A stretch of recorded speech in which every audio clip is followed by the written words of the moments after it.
How to work with polydoku and synthetic division. What is there to know? Well, when working with polynomials, we might be giving a polynomial standard form.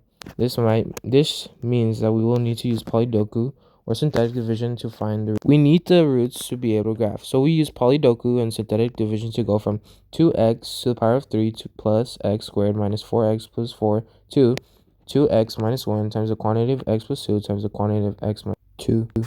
How do we get here? Well, first, we need to find the possible linear factors x plus or minus a of a polynomial. You can find them by using the constant to find the integers since the integers should equal to the factors of the constant. Using the beginning equation as an example, the possible factors would be x plus or minus 1, x plus or minus 2, and x plus or minus 1. It's better to use the lower factors first, so let's try x plus or minus 1 and x plus or minus 2. We would then use the remainder theorem, which is if f of x from a given linear equation such like x minus 1 is equal to 0, then the factor works as a root for the polynomial. When using the remainder theorem, we do the opposite of the equation, or what x would equal to. So for x minus 1, we would do p of 1, 2 times 1 to the power of 3 plus 1 to the power of 2 plus 4 times 1 plus 4. This would then equal to 11, which is not equal to 0, meaning x minus 1 is not a factor. We can now try x plus 1. When we put x plus 1 into the equation, we would get this. Negative 1 is equal to 0, which means x plus 1 is not a factor. Now, let's try x plus 2. When we put the equation in, we got 0 equals 0. This means x plus 2 is a factor of the polynomial. Now, we need to check either using polydoku or synthetic division. First, let's work with polydoku division. When working with polydoku, as we see here, we would want to put the x plus 2 on a side. We would be using a form like such generic rectangles, and we would put first in the first top left box 2x to the power of 3, which is the first part of the equation of polynomial. We would then find out what times x is equal to 2x to the power of 3, and this would be 2x to the power of 2. Then we multiply 2x to the power of 2 times the 2 at the bottom, which is equal to 4x squared. And of course, we don't want 4x squared, but instead we want x squared by itself. So we do negative 3x squared in the next box.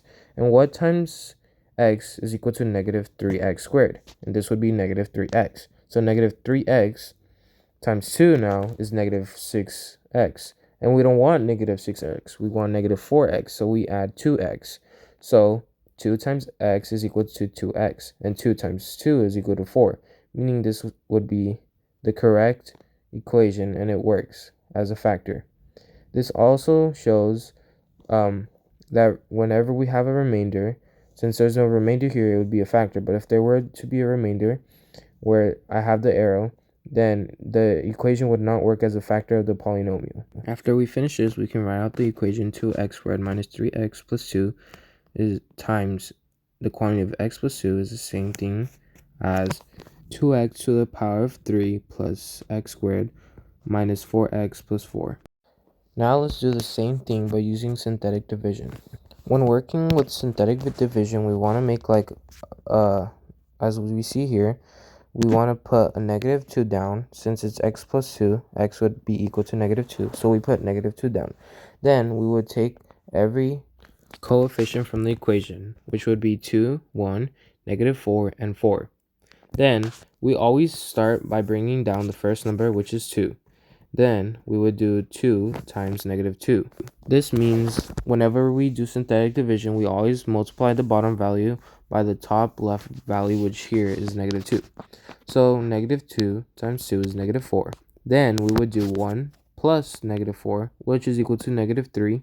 Negative 3 times negative 2 is equal to positive 6. Positive 6 minus 4 is equal to 2, and 2 times negative 4 is equal to negative 4, and negative 4 plus 4 is equal to 0, meaning we have no remainder. If there were to be a remainder, just like in polydoku division, then the equation would not work because it wouldn't be a factor. When working with synthetic division, we need to remember that the first numbers are always going to be x squared, x, and the constant. And the last number, if it's 0, it will be the remainder. The last number won't really matter as long as it's 0. This could vary though, depending on what you're dividing by. And always remember that synthetic division only works when you are dividing by a linear expression. Now that we have learned this, what should we do next? Well, we're not entirely done dividing because we would still need to find out the next root from the equation of 2x squared minus 3x plus 2. We already have one root, so we need to find the other two roots from this equation. We could either complete the square, or we can also use the same type of division and finding the other root. We could also use the quadratic formula since we now have a quadratic equation. Even though the quadratic formula is annoying, we still might have to use it. Like in this situation, I found out that the other two roots are imaginary numbers, and they would be y equals 3 plus or minus I rad 7 over 4.